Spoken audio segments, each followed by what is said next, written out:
Ahoy there, landlubbers. My name is Rupert Flange, and I love cruising. The editor says I usually botch everything.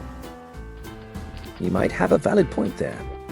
But stick with me, and I'll reveal how you too can travel in style on a shoestring budget.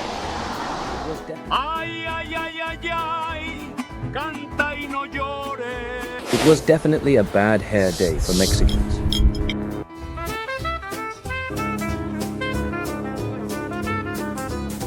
My reveries were disturbed by a loud ticking noise in my cabin. Probably one of his screws has come loose, said the editor.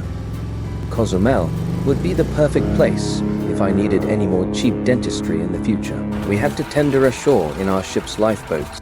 I decided to walk into town and chat with the locals. The editor took a trolley tour through the old city.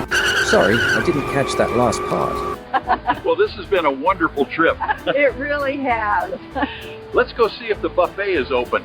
Rupert Flange took an Alaska cruise, hoping those bears didn't spoil the news. Didn't know how much gold he'd find. Cruising with him, you leave your sense behind.